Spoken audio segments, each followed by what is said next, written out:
Once upon a time, when you wanted to get somewhere in a hurry and called a cab, this is what you got. Fred Jones earned his living like this for years, and today, at the age of 75, he still drives a cab. Only now it's rather a different kind of cab. Fred reckons there's more comfort sitting inside this on a rainy day than perched up on that little seat behind a hansom, even though sometimes he takes longer on a trip than he did with the old horse. Today, there are about 6,000 taxis in London alone, 2,000 fewer than before the war. And every one of the drivers gets his license here at the Public Carriage Office down Lambeth Way. That's after he's passed all the tests, of course.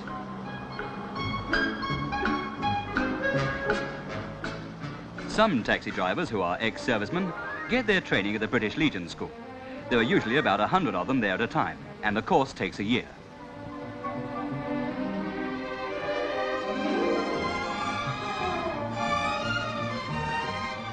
Map reading, of course, comes into it in a big way, whether they go to a school or not. Many taxi drivers teach themselves, but they still have to prove they know their way about London.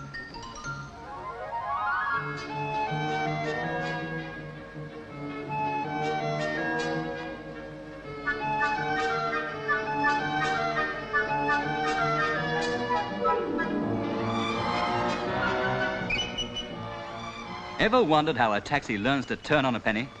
Well, here, drivers are taught to turn completely round in 17 feet with only 3 movements. Reversing is another part of the course, and it usually attracts an audience. But for about half the year, the budding taxi driver is pedaling hard, finding his way around the streets, getting to know place names, finding those shortcuts which might make all the difference to the size of the tip after he's been stuck for 10 minutes in a traffic jam.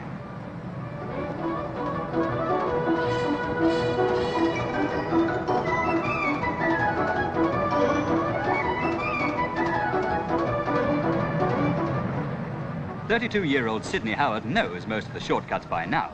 He's been driving a taxi for 12 years and has had his own radio-controlled cab for the last 5. House 6. Will you go 272, 272, Seven Sisters Road? 272 Seven Sisters Road, Roger. Thank you very much, House 6. Requests for cabs are received by telephone girls in a central operations room. Hello? You want to go to station? Hello? Yes, can I help you? No. 33 Waverley Road, yes. Stretton? SW16. And what's your name, please? Jones. And you want a taxi at 5:30? The men's job is to brief the taxis over the radio. Minicabs there. House 6, you're the closest cab. Will you go to 121 Long Lane, Smithfield? 121 Long Lane, Smithfield, thank you. Today, every 7th or 8th taxi in London is radio-controlled. 2 of the larger firms are run by the owner-drivers themselves. They pay a regular fee for the use and upkeep of the radio equipment and run the organisation by a committee of working taxi drivers. And working is the word. Every year, a taxi driver covers about 40,000 miles, and he carries about 40,000 passengers at an average fare of between 5 shillings and 7 and 6pence. Mile after mile, mile after mile.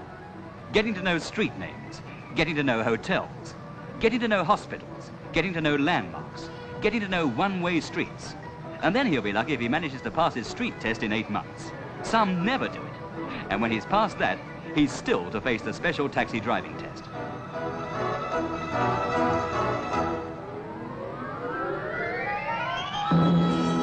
To ensure a 24-hour service, London has 9,000 taxi drivers for 2/3 as many cabs.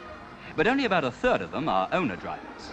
The rest work for owners of fleets of cabs, most of them on a percentage basis. London's oldest and largest owners started in 1908 and have been going strong ever since. Their cabs get a daily wash and brush up and a careful inspection, all on an ultra-modern production line system.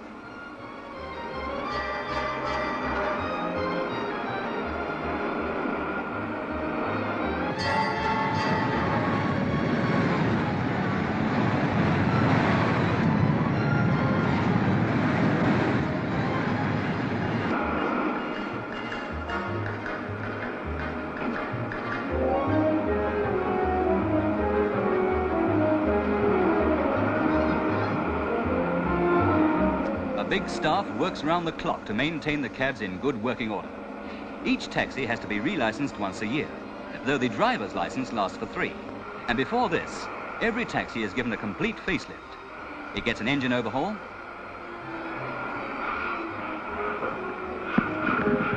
its upholstery is repaired.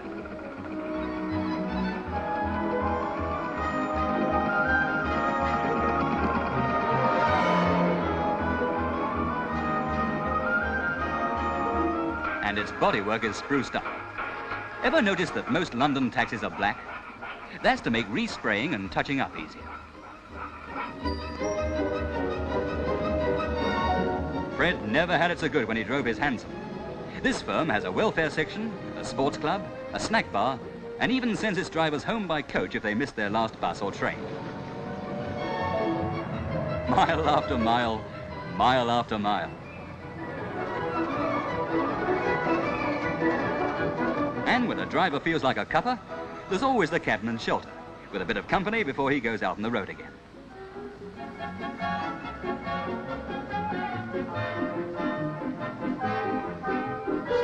No driver is ever surprised to see someone inspecting his cab. He may be an examiner from the Public Carriage Office or a police officer. And if there's anything wrong with a taxi, he can send it off the road for repair immediately.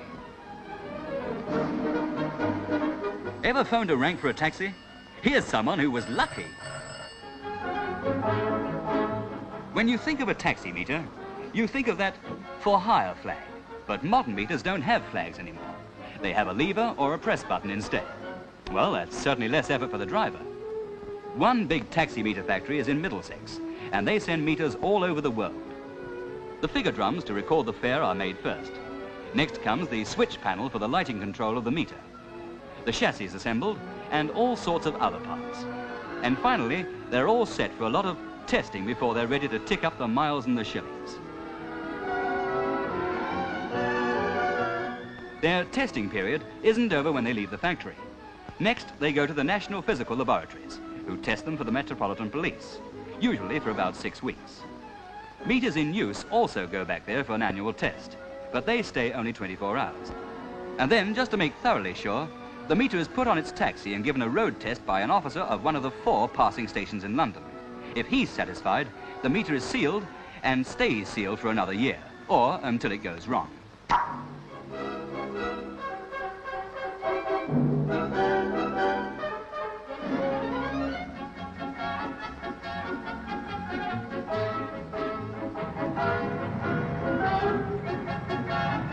This is the kind of jam that makes a driver wonder if he'll get a tip at the end of the journey. Sussex, where are you? I'm stuck in a traffic jam. How's 6 got the customer's rating? Well, what do you think I've got, a blooming helicopter? Tips are going up these days. The average is probably between a shilling and 2 bob. Men are the best tippers, but drivers disagree over what kind of man gives the most. But they all say that people tip more when they're out enjoying themselves. He's still got a long way to pedal before those nice fat tips come his way. Miles and miles and miles.